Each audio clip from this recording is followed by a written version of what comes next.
Hello and good morning, everyone, and welcome to your daily sit rep for Monday, the 26th of January, 26th January 2026. I'm your host, Mike Shelby. Happy Monday morning to everyone. We have a lot to cover today.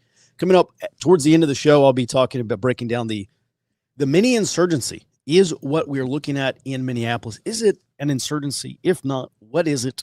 I will tell you exactly what it is, and also break down what I think is going to happen. We'll see over the next week or two. With that, Robert, good morning. Let's go ahead and jump inside the Beltway, starting with this latest DHS funding bill and potentially a government shutdown. What's the latest? Good morning, Mike. So over the weekend, Senate Minority Leader Chuck Schumer said that Senate Democrats are not going to vote for this package of must-pass spending bills unless Republicans split off the Homeland Security funding bill.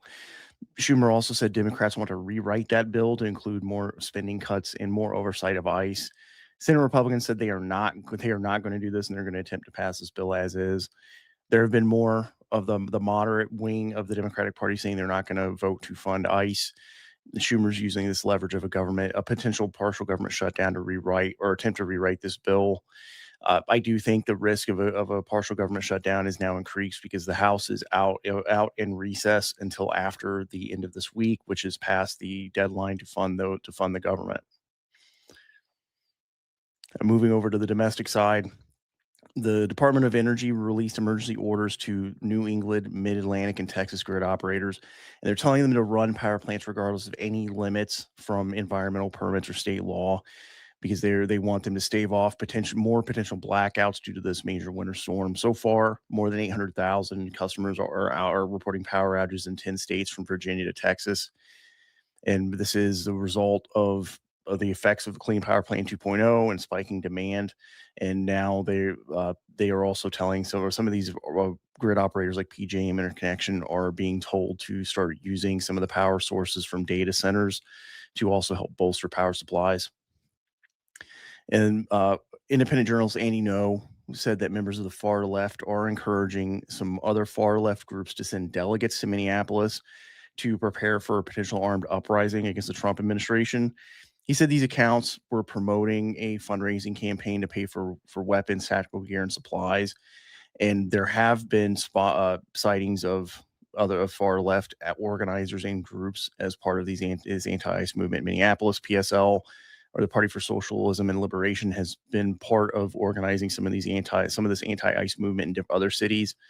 And there were also videos showing black bloc activity over the weekend outside of a hotel where ICE and other federal agents were allegedly staying, and a confrontation between police, federal agents, and those black bloc direct action demonstrators.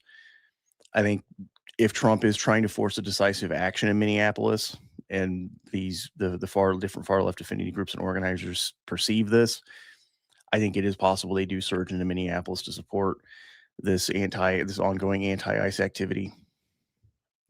And then some far left accounts on Blue Sky published photos and names of what they're calling hostile media, this is the second time there's been a list put out of hostile media figures.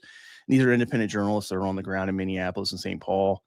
And like the previous list of hostile media, they are urging far left and activists not to have any contact with these journalists and not give them any interviews. Yeah, Robert, thanks for all that. I want to key in here on this item called Minneapolis could be our Fallujah. Regarding Antifa and other far left groups, and there's half a dozen, maybe 10, 12 of these groups nationally that could be sending basically advanced party or some kind of, what did you call them again, Robert? Delegates. Excuse me. Okay. They could be sending delegates here. All right. This is extremely important for a couple of reasons. Number one, I first just want to tackle, this is not new. Antifa has been doing this for probably close to 10 years. And of course, we saw this in 2020, the Antifa, I wouldn't call it a surge, but Antifa's from Portland and Seattle and maybe some other places. We're definitely in Minneapolis.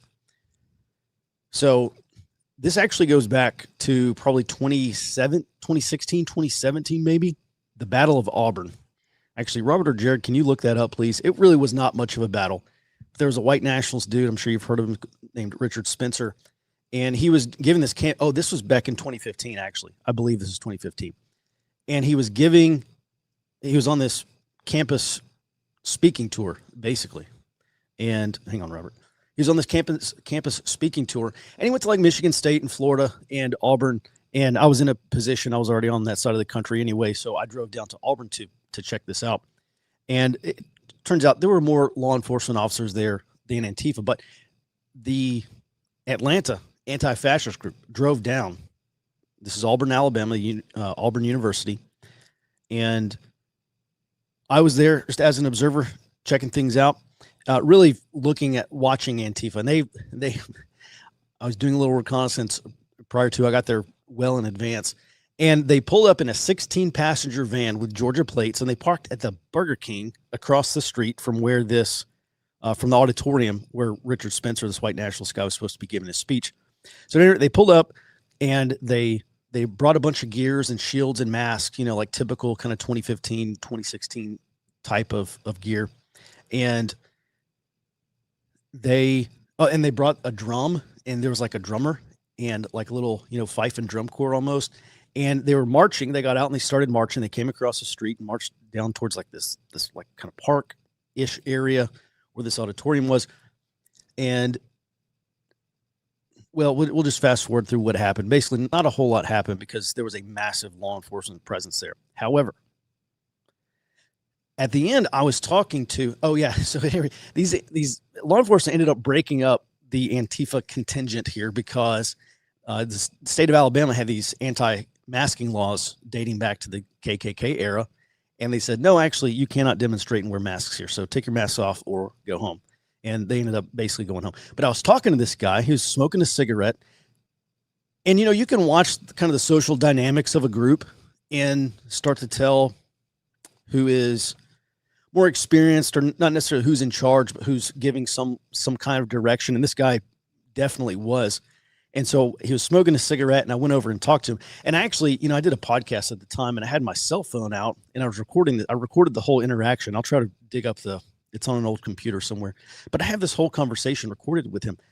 And as he was speaking, I was like, oh, this guy's definitely not from Alabama. He's definitely not from Atlanta. And he had this very strong accent, and it turns out he was from Boston. And I said, oh, you're obviously not from around here. He's like, no, I'm from Boston. He said, they sent me down here, and I forget his exact wordage, but it was something to the effect, they sent me down here to kind of like coach up the anti-fascist groups of Atlanta. And so at that point, it's very clear this guy was more or less cadre, a trainer, or I don't know, some level of, some level of trainer. We'll leave it at that. And that was the first time I realized, and this was again back in 2015. That was the first time I realized this is a very professional and organized outfit. If they are sending their most experienced people, or they're at least sending some experienced people out to these smaller chapters to go and coach them up, very reminiscent of a special forces mission, like foreign internal defense or advise and assist or something like that, basically to deploy out to these smaller areas and help with recruiting and coordination and training. And so it really should come as no surprise whatsoever that Antifa is probably sending some folks into Minneapolis to do the same thing. Although I will say, as an early warning indicator, obviously this is significant, but I actually think the far left there, and listen, let me also just say this. It's not just the far left. There's a contingent of establishment left, just regular old progressive, pardon my French, shitlib activists out there, and they are distinctly different from the far left. But we'll talk a little bit more about that when we get to the part on the mini insurgency. But Robert, I just want to bring that up, Jared, if you'd add Robert back on. I just want to bring this up because if we're looking for indicators of left-wing in general, left-wing escalation in Minneapolis, this is a very good sign. Anything to add there? No. Okay. All right. Well, thanks for coming back on then. All right, let's go ahead and move over to the Global Sit Rep. Jared, good morning. Kicking off with Haiti, go ahead. Yep. So the State Department promised to impose what they called steep costs for politicians who support vicious gangs and to wreak terrorism on Haiti. And that's the key word there. Now, this is in reference to the Haitian Transitional Presidential Council. We have covered a few back and forths with them last week. I think this is important. Last night, the State Department actually imposed visa restrictions on 2 members of that TPC along with their families. And they said that this is because these people have are proposing activities that have potentially serious adverse foreign policy consequences for our nation. Now, Haiti, under the Transitional Presidential Council and moving over to their prime minister taking authority, has the semblance of stability. Doesn't mean it actually is, just that it looks stable. That allows the Trump administration to strip temporary protective status from Haitians. They're no longer refugees. So, with this potentially affecting the core mission of the administration, deportations, the insinuation that this is international terrorism in the American hemisphere, Rubio's call with the Secretary of State Rubio's call with the Prime Minister just this weekend, I think the U.S. is actually taking the first steps in an escalation ladder on Haiti. I think we're trying to avoid having to take action there, but action could come very quickly if it needs to. You can see here on the map, Haiti's in extreme proximity of the forces that have been assembled over the summer. And visa restriction, I think, is the first step in that ladder, going from visas to sanctions to presence, which is already established, to action. Moving over to the northern side of the United States, President Trump told Canadian Prime Minister Carney over the weekend that if Canada makes a deal with China, the U.S. would impose an additional 100% tariff on Canada. And Treasury Secretary Besson actually explained this, saying that he doesn't want Canada to become a dumping ground for Chinese to pour their stuff into the United States, bypassing tariffs. And Carney claims that he's not making a free trade deal, but lowering the tariffs to Chinese goods. And I think his verbiage there is important because it shows he's missing the mark. He doesn't understand this is not about free trade. This is about not becoming a dumping ground, which lower tariffs from Canada onto China will cause. Over from Mexico, the Mexican government is reportedly considering stopping all oil shipments to Cuba. This is coming from Reuters. They're citing anonymous sources. Now, those sources claim that the Mexicans actually are fearing retaliation from the United States over the continued shipments. I do think this is true, that the Mexican government has shown an extreme willingness to work with the United States on security issues that are outlaid by the United States. And they are I believe the one source left for Cuba's oil shipments. On the note of oil shipments, the U.S. announced additional sanctions on Iranian vessels that are shipping oil, funding the regime. This is all part of the maximum pressure campaign and trying to support the Iranian protesters there. And then lastly, over in Asia, we mentioned last week that Undersecretary of Defense for Policy Elbridge Colby is in South Korea giving speeches and actually holding talks on several major courses of action there. He told the South Korean audience there that he's focused on building a military posture in the Western Pacific that ensures aggression in the first island chain, Taiwan, is infeasible. To that end, that involves him modernizing force posture across Japan, the Philippines, and the Korean Peninsula so that each one of them can maintain their own area, with the U.S. playing a star player if it needs to in those regions. All right, thanks for that, Jared. We're going to stay in the Pacific, I believe, because over the weekend we heard some news about one of the top Chinese generals being removed. And of course, this is just the latest general in a long line of generals.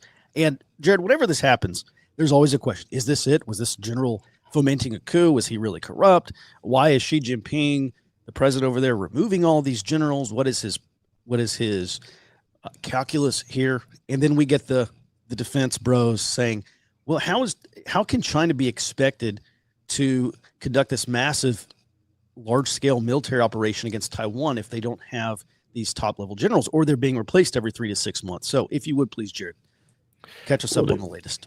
So it was actually 2 generals, both removed from the Central Military Commission, which is that's kind of like the Chinese Joint Chiefs of Staff. It's not exactly, but pretty close. They were removed for corruption. The Wall Street Journal is claiming that the main general here, General Zhang Yuxia, who was one of Xi's longest-term friends, they actually grew up together, was arrested for selling nuclear secrets to the United States. That is a very bold claim, but frankly, I don't know what to make of it yet. Now, Chinese media claims that the People's Liberation Army has halted all deployments and ordered all officers to report for training and turn in their personal cell phones. That sounds like a lead up to a major purge in the officer corps following on with this, and that we will come back to that later. Taiwanese media is expecting this is actually going to severely affect Xi's ability to take military action against Taiwan in the short term. Now, I see 4 possible outcomes of this. We'll walk through them. First off, Xi moves on Taiwan in 2027, regardless of readiness. We've discussed ad nauseum here that I don't think they will be militarily ready by 2027. Xi seems to think that would not be the case. There, General Zhang Yusha, it was reportedly pretty against meeting that timeline. He just didn't think it was going to be feasible, where Xi obviously is pushing for it. Now, there are likely Zhang loyal forces still in the Chinese PLA. That's why you're seeing a crackdown on the officer corps there. And even during his arrest, it was reported that there was a firefight that led to several deaths. So he had people willing to die for him in the People's Liberation Army, and he's a bit of a folk hero for the Chinese. That's what sets him apart from the vast majority of these purges.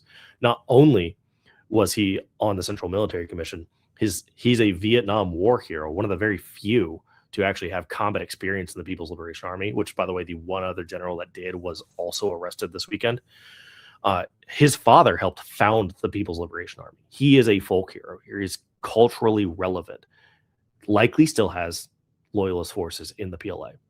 So we're going to see a purge no matter what, or at least an attempted purge. That could lead to instability where, if they're looking at a purge and you just took out their one option for actually having, a say against Xi, we could potentially see actual, violence against the government here. I don't think that's the most likely course, but I'm not ruling it out because the violence has already happened. There, you resist arrest and actually end up shooting several people. Yeah, that to me looks like this is definitely on the table. I think there's a possibility for stability to be reached as a tension between Xi, the civilian side, and the military, where basically nothing ends up happening, even on Taiwan, because Xi won't know if they can actually follow through, and they will likely refuse to. That I think that's the least likely, and certainly not long-term stable. Mm-hmm. The last one that I think is possible is Xi consolidates power, successfully achieves his purge, but delays the readiness timeline due to the lack of reliable operational and tactical level leadership after the purge. The reason I actually don't think this is very likely either, just because Xi needs to hit that timeline for his legacy. He needs to hit it. That leaves us. So, Jared, all this stuff is still up in the air. A lot of it is still coming out. Yes. And just briefly, let's just wrap this up because we still have a ton to cover about Minneapolis. You would expect that if there were stability within the Chinese Military Council, you would expect that if the generals were cemented there and interoperability among the branches were increasing, that China would be much farther along in their capabilities to take large-scale military action against Taiwan. But it does not appear that this is the case currently, correct? Correct. I don't think they're militarily ready for this. I do think, just as a final point, I think that the two most likely options are Xi moves early when they're not ready, or there becomes violent instability in China. Both of those, with China still maintaining the majority of global manufacturing, is very bad news for everybody outside of China. It's just a matter of, is it immediate or is it the next 12 to 18 months? Mm-hmm. All right.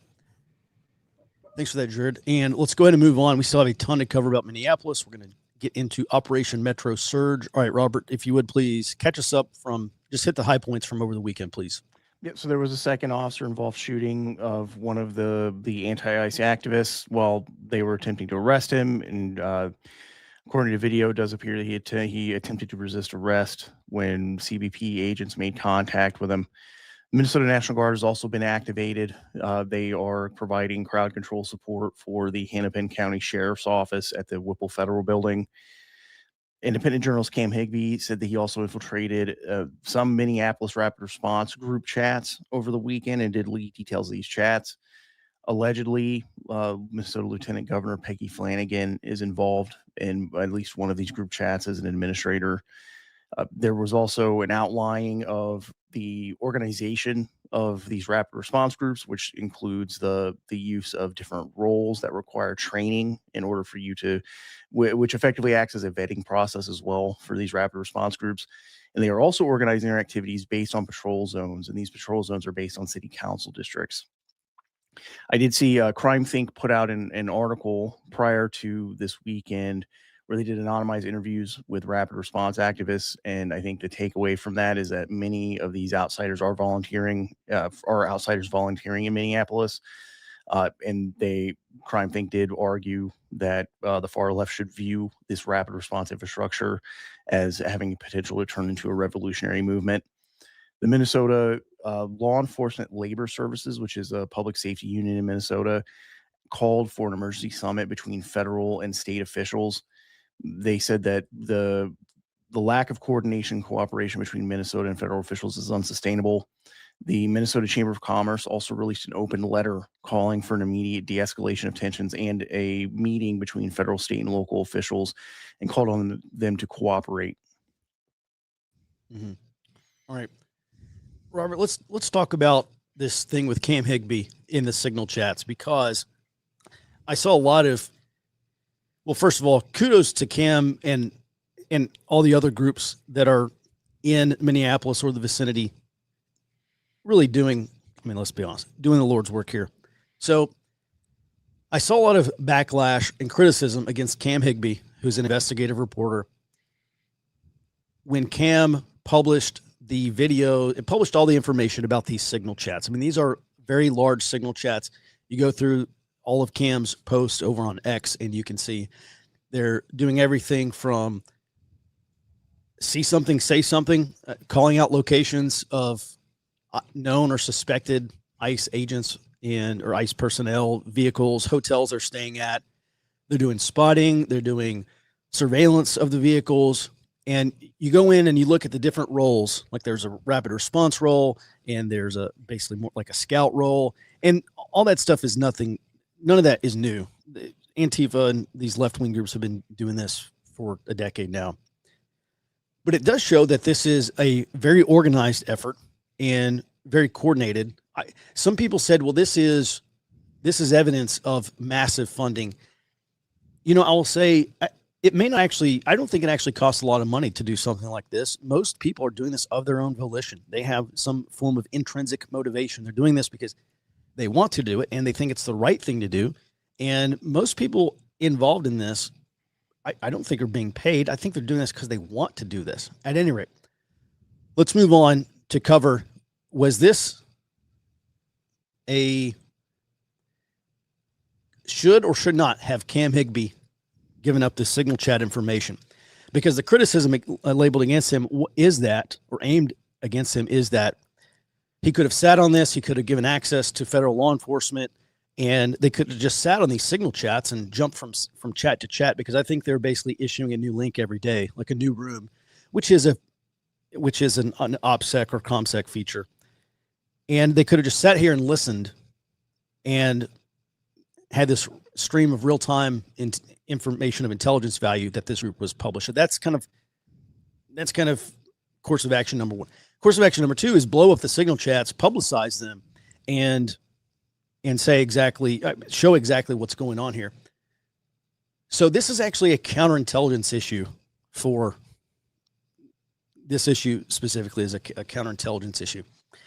And so I would just break this down into what is more valuable, sitting in these Signal chats and listening and watching and observing and sending that information over to ICE or federal law enforcement or whoever, or the counter to this, it's a counterintelligence issue, or it's an information operations issue. And so there is what we call IO. There is IO value, because at the strategic level now, Americans who are interested in this now understand exactly what's going on in Minneapolis. This is not just some ragtag group of 100 activists. This may be being directed by the top down. And I will just say it's alleged that Lieutenant Governor Peggy Flanagan was involved here. That's the allegation, at least, right, Robert? Correct. Okay. And then some other Waltz administration or potentially government officials, correct? Correct. Okay. All right, so that's kind of the first thing we want to tackle here. I would say both have extreme value. From my perspective, it's a signal chat. It appears to not be. Here's the issue with whenever you call for volunteers, there's very limited vetting that goes on to get people into these signal chats. And apparently, I will say this. The value from my perspective is that the IO value of publishing this information is far more important than the counterintelligence value of this. So I actually applaud Cam Higbee, and I know maybe he's trying to get clout for himself, and honestly, it's probably well deserved as well. But I actually think the IO value strategically is way more important than him or whoever else sitting in these signal chats, because guess what? You can get access to signal chats in the future. So I actually think he made the right decision, because the Americans know exactly, or have a much better picture of what's going on in Minneapolis. This is not just some protesters out here. This is a coordinated resistance effort. Anything to add there, Robert? Yeah, I agree. I think there is more value there, because it does give the broader public a better understanding of how that the anti-ICE resistance isn't spontaneous people trying to stop ICE from de-arresting people, that it is organized. And that's one of the obstacles that I think the Trump administration saw or sees here, is keeping public opinion on their side, which I think also factors into why they haven't invoked the Insurrection Act yet, because they are trying to set a new normal and maintain public opinion. I took a look at polling from 2020 with the BLM and George Floyd riots and protests, and the public opinion polling that is pro BLM and the Floyd protests is put out a lot by media, especially in the last couple of months. But the actual polling showed that there was a peak in June, and then it started to rapidly drop off. And there was an article posted by published by Time Magazine in February 2021, where they outlined basically how the whole protest organization worked, and that they had planned to reactivate it after the election if Trump won, or if Trump attempted to stop vote counts. And I think that the Trump administration saw that, and their strategy here is to maintain a federal presence, push off invoking the Insurrection Act as long as possible, with the idea that getting more information out to the public that is going to look for it is going to maintain public opinion on the Trump administration side, especially if activists and far left groups that are there now or move in start to ramp up direct actions in the media. And now there are independent journalists on the ground to cover that, and a lot more of this is put out, and I think turns public opinion against the anti-ICE movement. Mm-hmm. Well, that has to be a major line of effort for the administration, is winning the PR battle. And of course, this is important because what people believe in terms of legitimacy, authority, that is important. That is maybe not the most important thing, but certainly that is important. And one last thing I'll bring up here before we move on is in terms of resilience. Which side is more resilient? The left-wing side, which is this coterie of establishment left-wing activists and some far left presence, obviously, like revolutionary left presence. How long can they keep this up? It's January, almost tail end of January. Can they keep this up through the summer? Can they keep this up into the fall? Can they keep this up for 12 months or 24 months or 36 months? That is a big question. I'm actually not positive that they can. On the flip side, for the Trump administration, or if you're ICE, can you sustain this level of operational tempo, what we call op tempo, for the next 12 months? Yes, unequivocally, you can. There may be some question about funding, but Robert, I think you said previously that ICE is already funded through 2028. Yeah, correct. Through the big beautiful bill, they already have a few years of funding. Okay, all right. So obviously, there's a massive, say, political risk from Congress if Democrats do take the House. They can harangue senior level leadership, and that might have some kind of limited impact. But in terms of day-to-day street level operations, do you think ICE can keep this up for the next 12 months sustainably? Yes, and I think actually they could. This is not even the highest op tempo they could have because there's still. They last at the end of last year, DHS said they'd hired 12,000 agents, but I think they're counting agents that are in different process, like different steps of the pipeline for training, hiring, and training. So I think they're likely to have more agents start coming into the field over the next few months, and they could sustain this while also ramping up operations elsewhere, I think. Mhm. All right. So just looking at operational sustainment, it appears to me that ICE is going to be more operationally sustainable than the left, but that's an assumption, and I'm not sure what my confidence level on that. It's probably not high, but the resiliency of the left is a massive question, especially if these people start actually being charged by and large for federal crimes as they commit them. Robert, it's a pretty sure thing that what we saw in Portland and Seattle basically just have this revolving door of militants and activists being arrested, DA not pursuing charges or dropping charges, and then they just get released back out on the street. I mean, that for Minneapolis, it appears to be what we saw in Portland will occur in Minneapolis, correct? Correct. For the state level, and I think that's why the Trump administration they charged the church protesters with conspiracy against rights, which is what a lot of the January 6th protesters were charged with. Douglas Mackey was charged with. I think they're going to try to leverage that to bring a lot of these cases into the federal courts rather than rely on the state and local courts to do prosecutions. Mm-hmm. All right. And then before we move on, I will just bring up something because I see people in the chat talking about funding. Go after the funding, go arrest George Soros, and all this stuff ends. I actually don't think that's the case.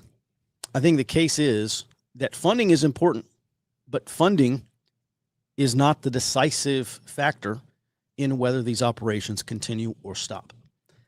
I think without funding, that will obviously be an impediment, but this organized resistance will continue, funded or not, because these people are true believers, and in many cases, they're true revolutionaries, and they will just do whatever they can without funding.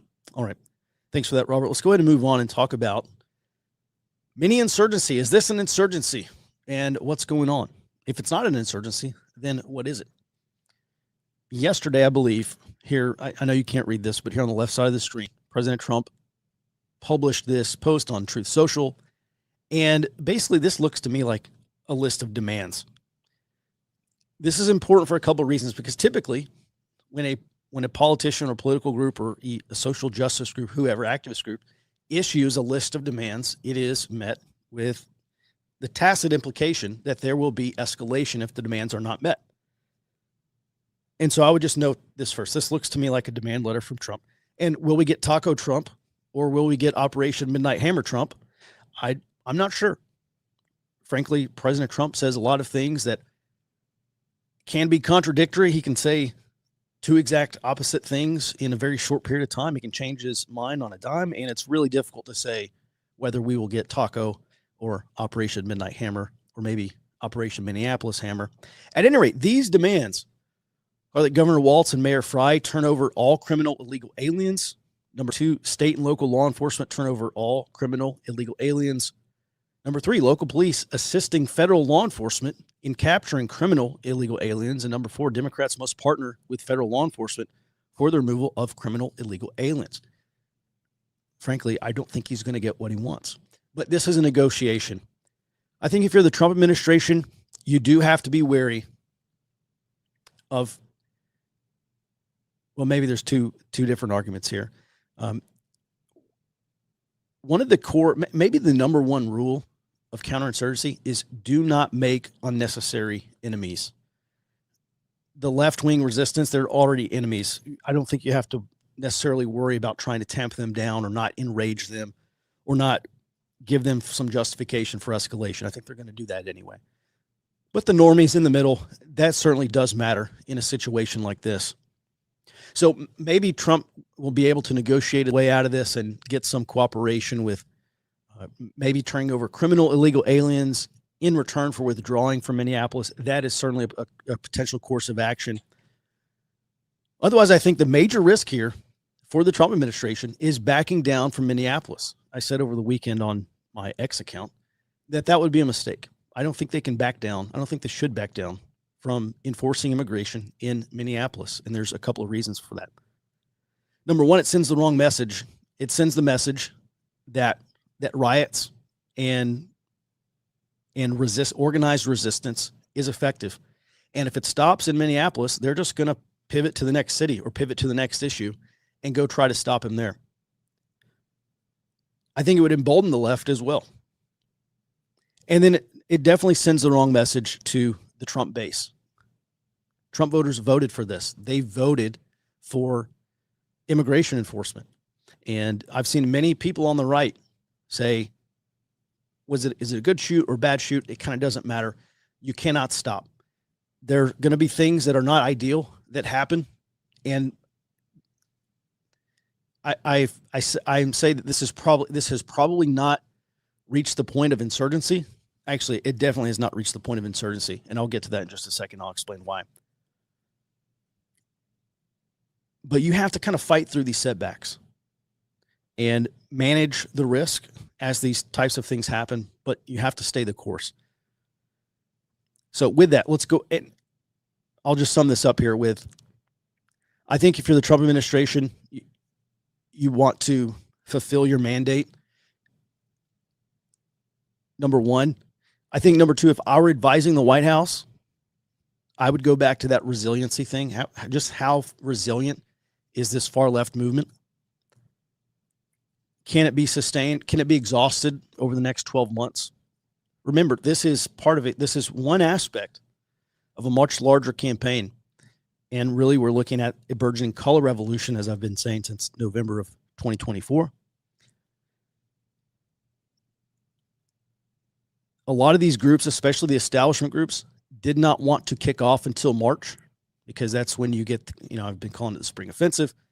That's when you can get a lot of people off the sidelines because it's relatively pleasant outside, and it's the spring, and then you just push that into the summer, and then you push that intensity and that sense of urgency all the way into the midterms. Remember, a big part of this right now, all this organizing and recruiting, they have built probably the largest get out the vote army in U.S. history.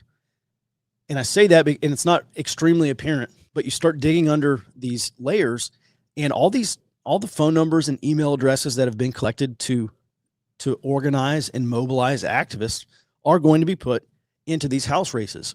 And there's this platform that they're using, and it basically allows every activist to text their friends.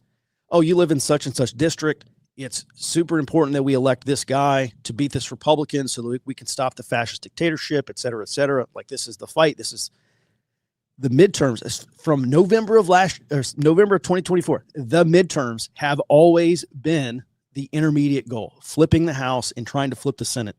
That has always been the decisive part of that phase. And that phase does not end until November. We'll see what happens with the midterms. But I've been saying for a year now, the worst part of this is not going to happen prior to the midterms. The worst part of this, the actual escalation that we're going to see, is going to happen after the midterms. And there's a reason for that. I want to talk about just a couple things here about whether this is an insurgency or whether this is organized resistance, because they overlap in a lot of areas, but they are distinctly different types of conflict. You go back into the DOD definition, the Department of Defense or Department of War definition for insurgency, and it is an organized, coordinated. It used to be armed effort, and I think they removed armed. It could be violent or nonviolent, or for the tactic bros, it could be kinetic or non-kinetic. An organized, coordinated effort to overthrow a government or to control territory. And that can be done through coercion. It can be done through violence. It can be done apparently through social and political power. And the question is what we are seeing in Minneapolis, is that an effort to overthrow, in this case, the government, whether the local government or the federal government? And I think the local government, obviously not. They're in control of the local government. You don't have to overthrow the local government. Therefore, what we are seeing cannot be said that this is an insurgency, in my professional opinion. We may see a lot of insurgent-like behavior, but this is actually organized resistance, which is another part of low-intensity conflict. That's separate, distinctly separate from insurgency. Now, as a part of this does not mean that tenets of counterinsurgency operations are useless. As a matter of fact, there are some aspects of counterinsurgency that you could just call counter low intensity conflict. And so I actually think this is a scenario where the administration absolutely should adopt some counterinsurgency efforts. Also, this is not to say that this could not grow into an insurgency over time.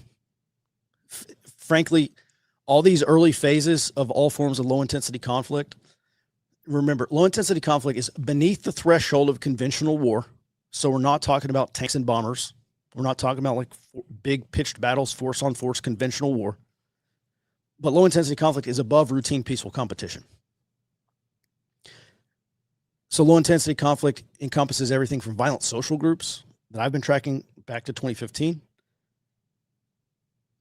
terrorism, popular revolution, political warfare, all the way up to and including insurgency and counterinsurgency, organized resistance operations, which is at this point what I would call what's happening in Minneapolis. It's not an insurgency; it's organized resistance. And if you want some really good reading, like just some fundamental level reading on this, you go back and you read the latest resistance operating concept that was published by Joint Special Operations University. Read the first chapter. I mean, really, the first maybe couple of chapters. If you want to get into the weeds, read the whole thing. But the first 2 chapters roughly will give you a very, very good idea of exactly what we're looking at. And once you read the first 2 chapters, you will quickly realize this is actually not an insurgency. This is organized resistance. This is actually a DoD doctrine. And it's funny because in the appendix, well, I'll just say this. You read the appendix of that resistance operating concept, and you will see a lot of overlap with the Color Revolution doctrine that's been published by Gene Sharp and National Endowment for Democracy and International Republican Institute and all these NGOs that everyone's very familiar with by now. So resistance is, remember, organized resistance is the second phase of a color revolution. And so I think that's what we're actually seeing here as opposed to insurgency. Hate to beat a dead horse. At any rate, as I look at the situation, there are 2 specific issues that I think are decisive. People can talk about we got to go after the funding. We got to stop the funding. Funding is not decisive. This stuff's going to continue whether they're funded or not. Because the funding is not actually what's driving this. It is the ideology that is actually driving this. So the 2 decisive issues that I would say, if you're the Trump administration, that need to be resolved is, number 1, it appears that part of at least some officials in the Waltz administration, and if it's true that Lieutenant Governor Peggy Flanagan is one of the ones coordinating this, then I would expect there is potentially some legal liability or RICO charges. I'm not sure exactly what, because I'm not a prosecutor, but there seems to me like there should be some kind of liability there. Anyway, it appears that they are at least in part coordinating some of this organized resistance in Minneapolis. That is some level of command and control. You always want to disrupt command and control. You always want to make sure that the overall strategy that's being put forth is disrupted. If you disrupt the strategy, then the tactics become far less effective. Also, when you disrupt an organization like this at the strategic level, or you disrupt command and control, you remove their ability to adapt. We can change what we're doing, and if they can't issue orders or directives, or if their strategy gets disrupted, they're going to have a very difficult time. It may be actually impossible for them to adapt to what we do in response. And this goes back to the OODA loop: observe, orient, decide, act. If our OODA loop is spinning faster than theirs because we have disrupted theirs, when we disrupt their command, control, communications, intelligence, whatever, when our OODA loop is spinning faster, we can do what we want. When their OODA loop slows down or stops, they can't. And that means that our side retains the initiative. We're able to pursue our operations much more effectively than they are able to counter them. And this is super important. So this is the absolute number 1. I think this is probably the decisive issue. And big shout out to Tyler over at Special Projects, because he was the one that nailed this on the head. I think the decisive factor here is right now the command and control, kind of at the strategic, and I say the strategic level. We're not obviously not talking about the global level. We're talking about this conflict is really kind of localized to the greater Minneapolis area. And most 90+% of it's happening in downtown Minneapolis or in the vicinity there. So I think that's the first thing you have to disrupt is command and control, obviously.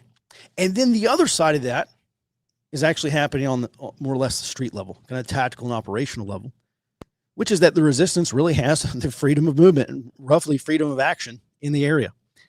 They're conducting surveillance, like long-term, hours-long, multi-day surveillance, persistent surveillance operations against federal law enforcement. And I don't believe that's probably not breaking the law. I'm not exactly sure the difference between observing federal law enforcement and harassment or stalking. I'm not sure what the legal definition is there, but it appears to me they're probably not violating the law. And you also, so they have freedom of movement, which means they can drive around anywhere they want unimpeded. They're in a completely, totally permissive environment, their side. And then they have freedom of action, which is that they roughly can block roads and they can get out and protest and they can go do these things. And, you know, of course, they may get into scuffles with federal law enforcement there. But up until that point, no one's stopping them. So they have freedom, roughly, they have freedom of action. And just like we saw in Iraq and Afghanistan, if you give the Taliban, you give Jaish al-Mahdi, you give whoever freedom of movement where they can just go anywhere they want, anytime they please, you don't have the control of that space. They have control of that space. And so this is the second side that I would imagine could or should be disrupted. Ideally that happen. Well, let me just say that absolutely 100% should occur within the letter of the law. This is not a case. And I'm not trying to convince you, but from my perspective, from my experience in Iraq and Afghanistan, I was deployed for over 3 years, part of every year from 2006 to 2011, part of every year. From my perspective, this is not something where the Trump administration can go outside the rule of law to do. There's also an aspect of here called counter-organization.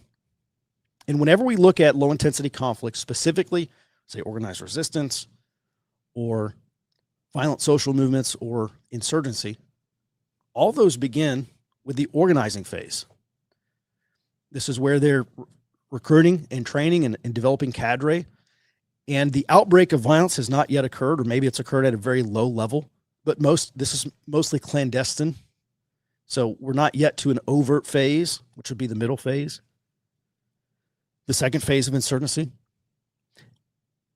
There's still a lot of organization going on. They have not completely crossed into phase 2 of this thing. And so anytime that you have a situation like this, it is way better to try to roll back an insurgency or a resistance movement when it's at the first level, when they're still organizing.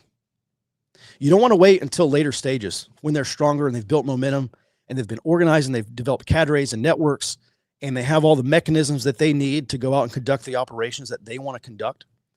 It's far easier to roll these movements back when they're in the organizing phase. And one way you do this, we saw this in Indochina, in Vietnam, and Algeria, and Central and South America, and in the Greek Civil War, in just all these different conflicts. Counter-organizing is extremely important. I'm not on the ground in Minneapolis. Maybe I should head out there. I don't know. But I've not seen any significant counter-organizing being done. And this is counter-organizing of the populace. So, and I know it's Minneapolis. You're not going to be able to do this and get massive, large-scale involvement. You're simply not going to be able to organize and mobilize conservatives or people who are pro-immigration enforcement, because by and large, there are relatively fewer of them. And remember, in all these conflicts, the mass part of the population there are acquiescent, or they don't care, or they kind of remain neutral or passive. But there are certain things that I think could be done, and almost all of them are information operations, so counter-narrative, but that's part of counter-organizing.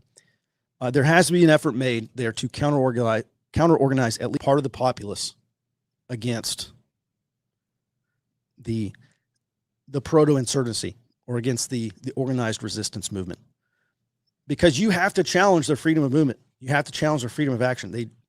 if you want to stop them or impede them, that's one of the things that you have to disrupt. And there are certain ways that we can do that. We talk about it later. At any rate, these are two things that I think should be solved if I were advising anyone there. It's far easier said than done. Like Clausewitz said, everything in war is simple, but the simplest of things is difficult. And so this is another one of those cases where it's pretty simple to diagnose the issue, pretty simple to develop some solutions, at least throw something at the wall to see what sticks, but way more difficult to do this in actual practice. All right, with that, I think we do have some questions here, which we will get to. And actually, Jared, if you could tee up these questions, that'd be great. Mike, is this something that can be won, or is this a never-ending fight that will continue until things turn kinetic? I don't think we'll be able to change their minds. Well, okay, defining victory is very important, obviously. Iraq and Afghanistan taught us that.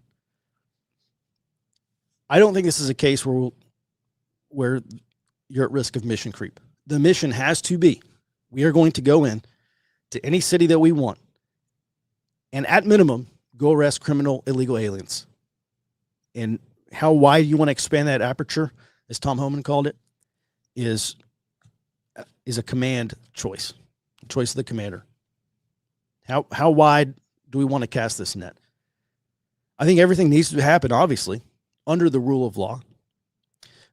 But as far as, is this something that can be won? Yes. If ICE continues to conduct these operations wherever it wants, within the rule of law, wherever it wants, then yes, I think this can be stacked up as a win. Are you going to get 20 million deportations?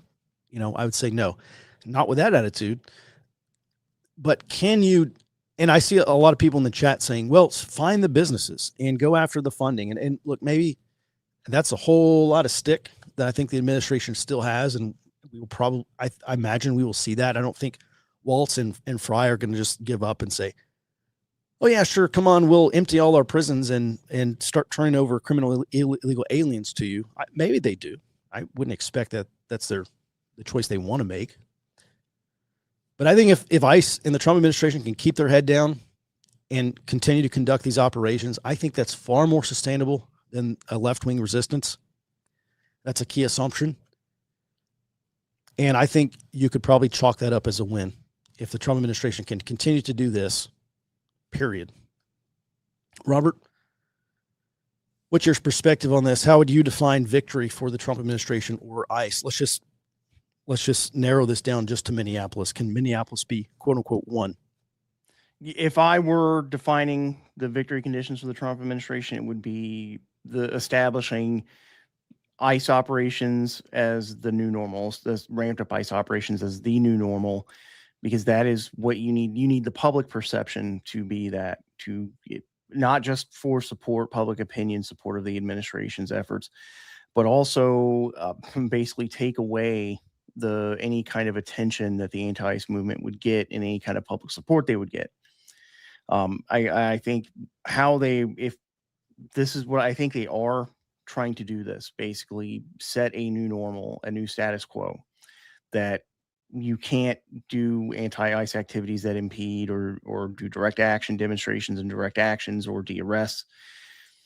And I think that's why they're holding off on invoking the Insurrection Act, because that does now take you above that threshold for armed conflict effectively. And you're no longer setting that new normal. Now the anti-ICE movement is setting that new normal. And then every time you go into a future federal surge, they're going to come up to that line to force you to do it. Mm-hmm.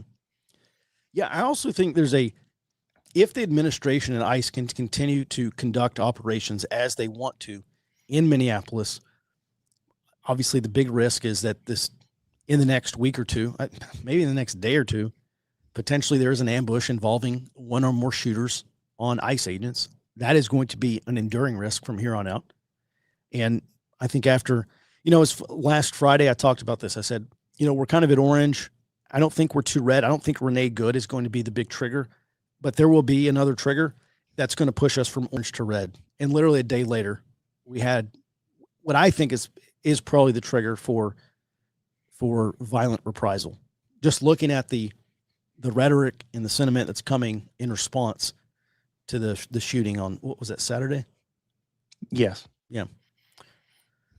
All right. And Robert, so at any rate, I think that if ICE is able to do this, I think it won't necessarily have a deterrent effect on other cities, but I think other cities are going to say, we can go out and organize resistance against federal law enforcement operations, but this is not something we're going to stop. And I think if cities believe that they will not be able to stop federal law enforcement, then they receive the strategic dilemma, not the administration, which is you have to allow federal agents to come in and conduct immigration enforcement and stop them as best you can, but just understand that they will probably not be stopped. And the federal government probably has a lot of leverage over your city in terms of funding and the state. All right, thanks for that, Robert. Let's go ahead and move on to the next question. They're sending Tom Homan to lead the response. Is that a good play, Robert? I don't have an immediate take on this other than Tom Homan is so Bavino is already there, correct? Correct. Okay, so he's been out and about. What kind of firepower does the administration get by sending Tom Homan into Minneapolis? I think this is actually about the administration having a more direct eyes on the ground and hand in the operations and a signal to Minnesota officials that the Trump administration is not planning to back down, because under a different administration, I think the Republican White House would have paused operations until an investigation was done and basically lost all momentum. The Trump administration is not doing that. They continue to double down. And I think Tom Homan is a signal to Tim Walz and Jacob Frey that the Trump administration is not going to voluntarily pause operations. Mm-hmm. Well, I think so. Looking at this from a slightly different angle, let's look at the issue of morale.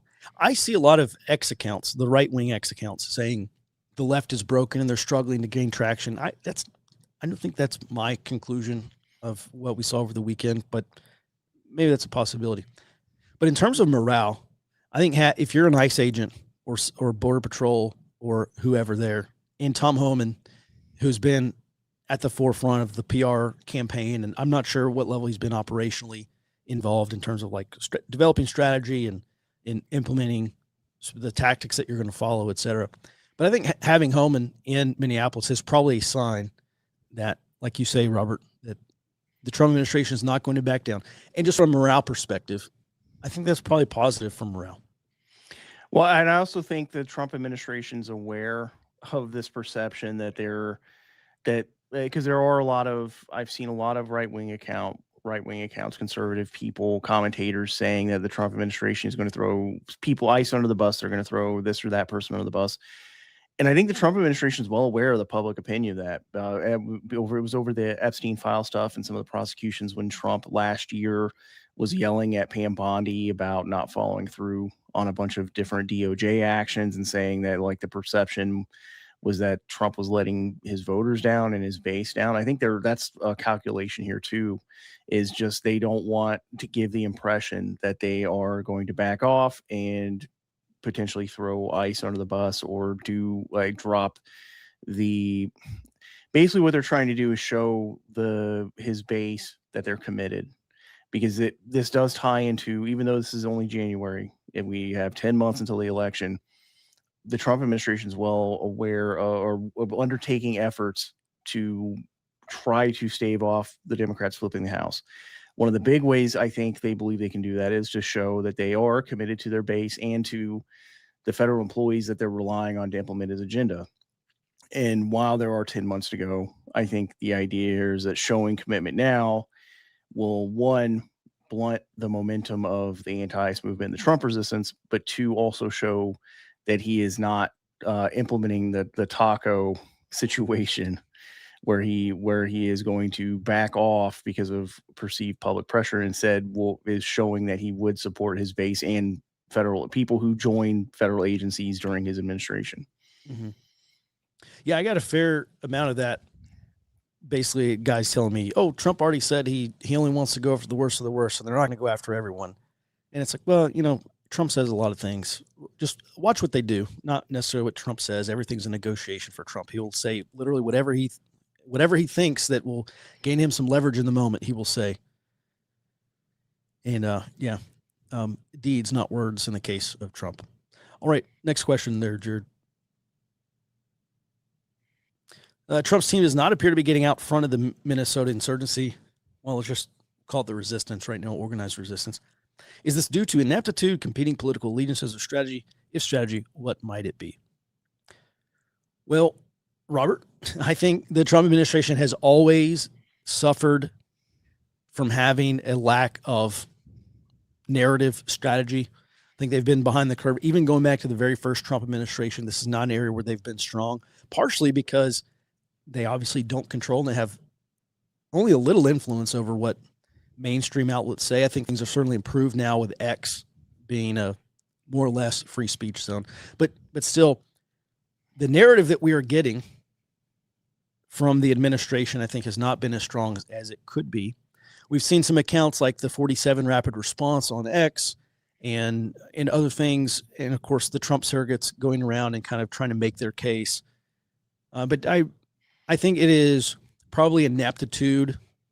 And then, of course, ineptitude is probably not the best word for it, but they've got to get some better messaging, folks, in the administration. I think if you're the administration, you just have to say, look, that is a vulnerability or deficiency that the administration has. They have to do a better job of messaging. But also, I've heard some accusations that Susie Wiles may be whispering in President Trump's ear, saying, this is a losing issue for us. We should not be doing mass immigration enforcement, although that's exactly what Trump voters voted for. Or is this strategy? How do you break that down? I think there's two things going on here. One is, I think you're correct that they have been behind on messaging. There have been efforts. Vice President J.D. Vance, I think, has been a big part of getting messaging efforts going. But I think this also has to do with, there are factions within the White House. There are the Susie Wiles faction. There's the Stephen Miller faction, and these groups have have a mixed goal, different goal for messaging, and two, different levels of understanding of messaging. Where I think the Stephen Miller, J.D. Vance factions are much more new media, where like Susie Wiles is probably much more old media. I mean, just given the Vanity Fair interview, the disastrous Vanity Fair interview she did. So I do think that's one way they're behind. However, that Nick Shirley kid that did the initial videos exposing the Somali daycare issue, there were allegations that that was coordinated by the Minnesota GOP, that he was involved with them in putting together those videos. So I think there is, within the Republican Party and within the Trump administration, people who do understand some of these information operations and public messaging issues. Now, on the second component of this is, I do think there's a deliberate strategy here in, again, setting that new status quo by having this federal surge continue with normal federal operations without bringing in federal troops or invoking the Insurrection Act. So I think there is, and I think a lot of the response saying that they're behind the curve on that is effectively people who are anxious for immediate results and don't see what is happening there, that the Trump administration is pushing off the Insurrection Act, because that would be, I think, a misstep from them, because then it allows the anti-ICE groups and the Trump resistance to set the new normal. Mm-hmm. Well, I think that is the overarching message that should be understood, is that this is the new normal. ICE will go into any city that it wants to and conduct immigration enforcement, period. And I think if they can win on that message, I think that's a huge strategic benefit for ICE and the administration. Jared? So with the signal chats being leaked, the SOP docs being discovered, the coordination with higher ups in Minnesota government, we'll just say at this point, alleged. I've not double checked or fact checked that. Financiers being leaked by Cam Higbee, et cetera. Will this be enough to roll them up? Well, I've previously stated that although we are staring a potential color revolution in the face, it's certainly a color revolution movement. We're in the resistance phase, not the revolution phase, not yet at least. The main claim that these people can make is that they're protesters, and probably 90% of them are just protesters. But there is, Robert, 10% that are involved in funding or financing or facilitation or command and control. I'm not sure what their legal liability is for, I see people saying sedition, treason.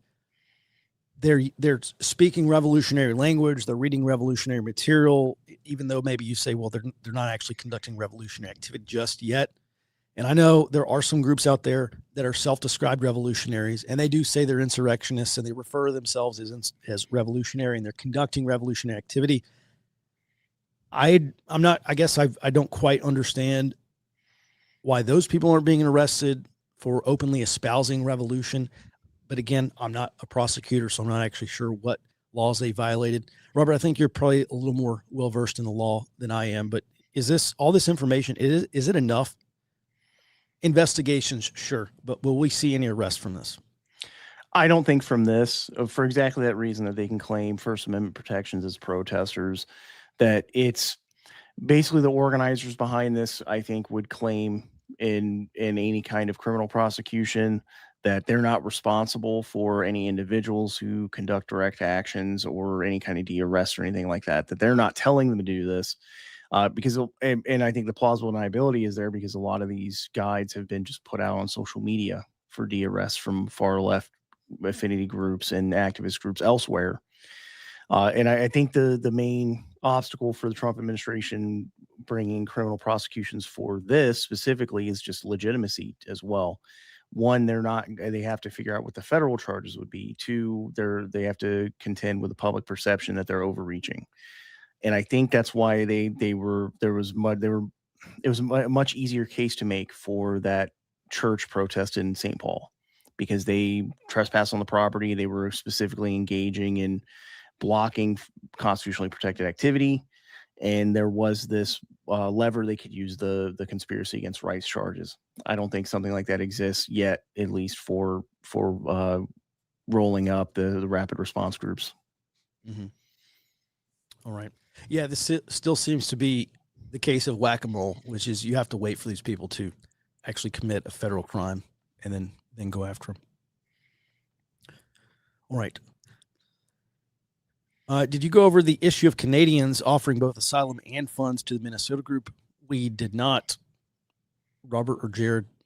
Yeah, I saw that Data Republican that was posted about it last night. Allegedly, there's an activist in Canada that was offering Signal chat through Signal offers of safe houses for activists from Minneapolis in Canada. One of the screenshots that Cam Higbee posted. This is one of the screenshots that allegedly shows Patty Flanagan, the lieutenant governor, being part of this. Is that they said, well, the name that was allegedly hers on the chat was Flan, and that person was exposed according to this chat, and they're people that are looking to leave because they're afraid of getting arrested. That was part of this, is that this outside activist offered effectively safe houses in Canada for Minneapolis activists. Mm-hmm. Well, this brings up an important point. Not that I think this is necessarily what this is, but external support in many cases is a key factor in who wins or loses on insurgency. And when there is a sanctuary nation, or like Pakistan was to Afghanistan, or Iran in many cases was to Iraq, when there's funding, training, war material, fund, whatever they provide, external support is so important. And we've gotten a lot of questions about to what level China has been involved. I guess maybe now there's going to be questions to what level Canada has been involved. And it is absolutely in China's best interests that we are internally consumed.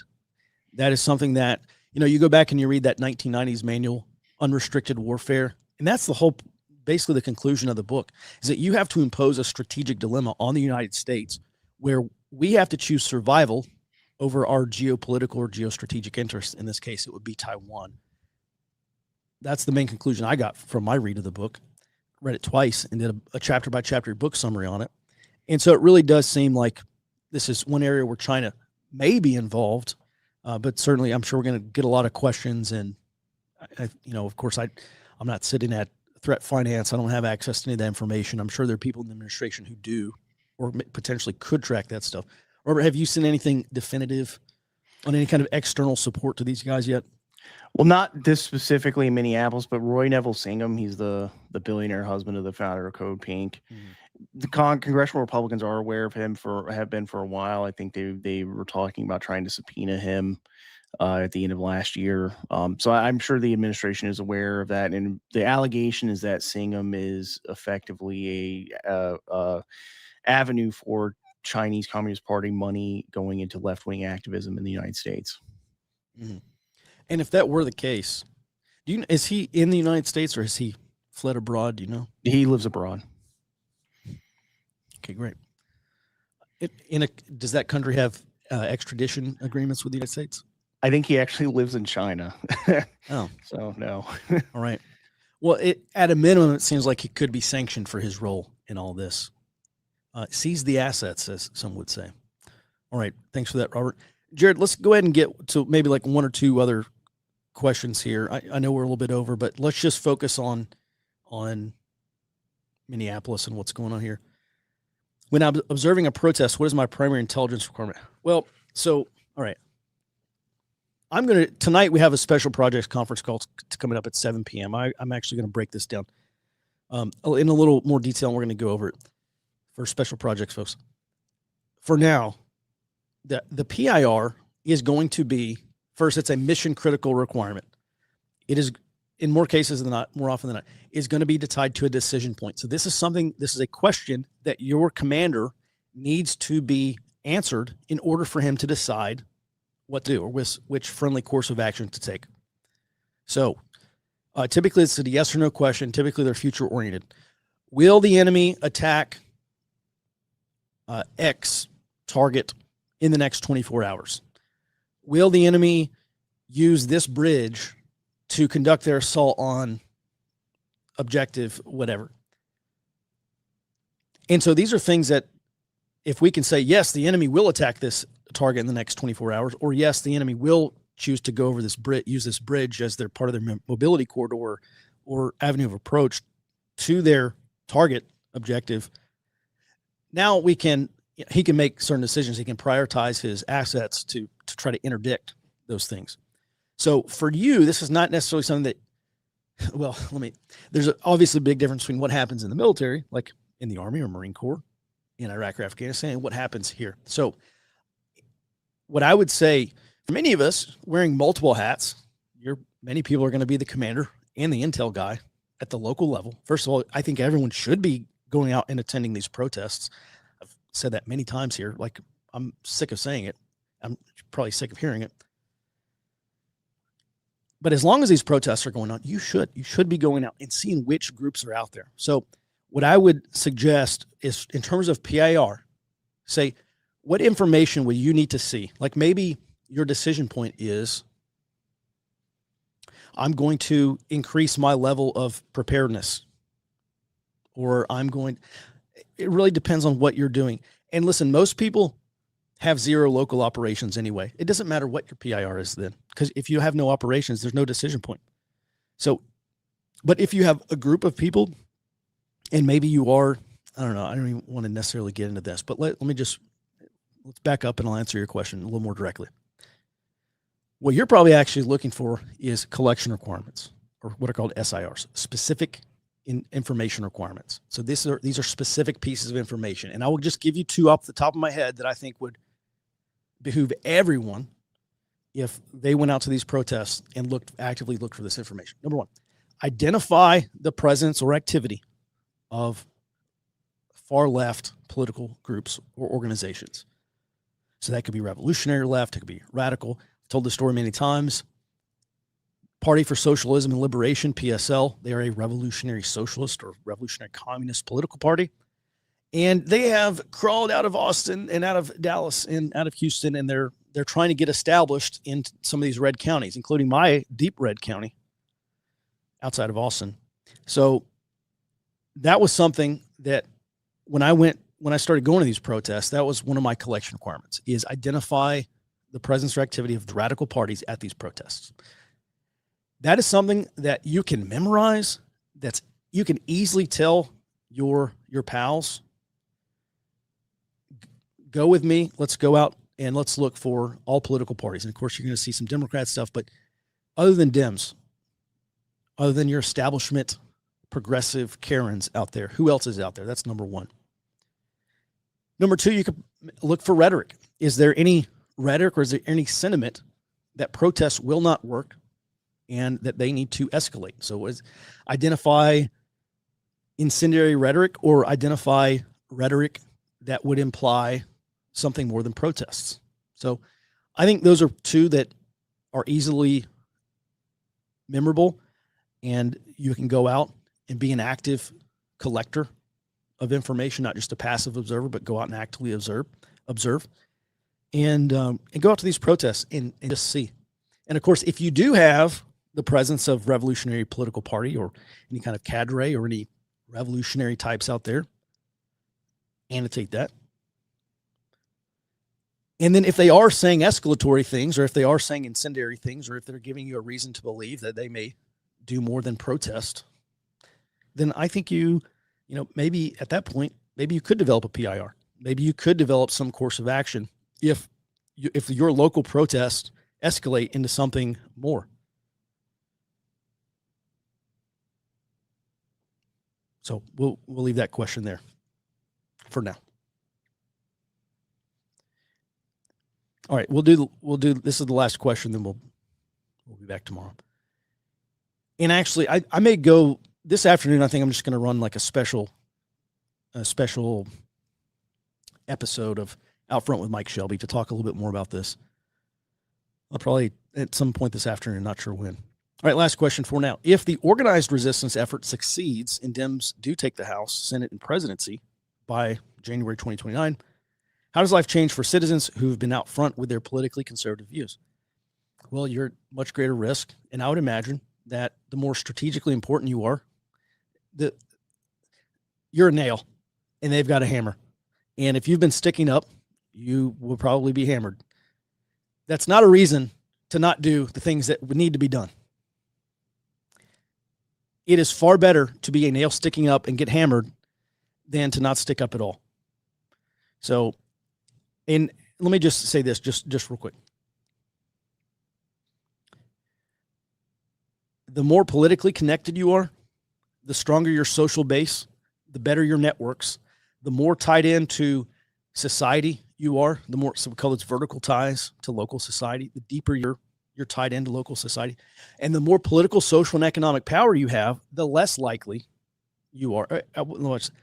That could be a deterrent effect. Like if you could mobilize, and I'm not necessarily saying this, but I'm just pointing this out as an example. It has been really tough for ICE to roll into Minneapolis and arrest rapists and murderers because they have been harangued and they've been surveilled and they've been disrupted 24/7 to the point of being kicked out of hotels. And there's a video from BG on the scene or Nick, whatever his name is. Sorry. Basically, he went to this hotel in Minneapolis where ICE was allegedly staying, and a bunch of the vehicles were vandalized. I think he said they basically just bashed in all the windows of all these vehicles because they were going to hit an ICE agent eventually, an ICE agent's vehicle. They didn't care if the windows they bashed in were ICE or not, basically.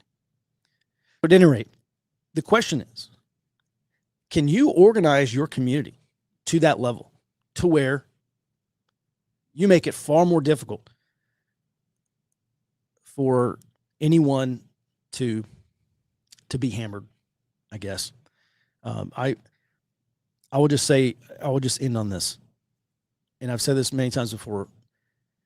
If Kamala Harris had won and Democrats had taken the House and the Senate and pushed through amnesty, basically creating 10, 20 plus millions, 30, 50 million, how many ever it would be, new citizens who go from illegal status to citizens, however long it takes, whether it's overnight or over the course of 5 or 10 years, I think we would have had a large-scale domestic conflict in some of these states, because I say here in Texas, there have been more illegals than margin of victory of voters for Trump versus Biden or versus Clinton. And at the point where amnesty flips these red states to blue or flips these red states of purple. We're simply not going to stand for that. This is why it's so important to elect good leaders from the local level. You got to get your guys into power at the local level. And when we're looking ahead to 29, this is going to be way more important. What would happen to Minneapolis? What would be happening to all these people if Minnesota had a conservative governor, like an actual a conservative governor, not a rhino, and the mayor of Minneapolis had been an actual conservative? Well, I should say actual conservative. I actually hate that term now. But let's say been one of your guys, be a completely radically different scenario. But it's not, because they're in charge. They have power. They've put their people into power. So if you want to protect yourself, if you think you're a nail that's sticking up, you've got a network. You got to put your people into power, because the more local power you have, the more pushback you have, the safer or potentially more insulated you're going to be. That does not obviously mean that you're impenetrable or you're incapable of being hammered. You raise the bar, you raise the hurdle just a little bit higher. It may not save you, but collectively it could save some people. And that's what you've got to do. If you're concerned about Project 2029, a complete reversal of what we're seeing now, a change of power in DC and other places, you've got to put your guys in at the local level, put your guys in at the state level, and network. And when the time comes, you've got to organize and mobilize and use that power that you have built for good. All right. We still have lots of questions and comments that we'll not be able to get to today. We appreciate all your support. Thanks again for watching. If you're new here, we do this every weekday, Monday through Friday, starting at 08 Central Time. We break down not just the 24 hours, but we talk about expectations of the future. And we're all military veterans here. We all have deployment time, and we have an informed perspective on what we're talking about. So thanks for watching. And listen, starting today, we'll be beta testing this new open source intelligence platform that we have built. Actually, I think Rob is going to be finishing up. I think maybe over the weekend he finished up the real-time intel feed. So if you like message traffic popping up on your screen, breaking news as it happens, check us out. We haven't deployed this yet, but we'll start beta testing it in earnest today, and then we'll get it up here probably by the next week or so. So with that, everyone, we appreciate your support. Stand by on more updates about that. And we will be back in your inbox tomorrow morning, back on the show starting at 08 Central Time. Until then, be well and stay out front.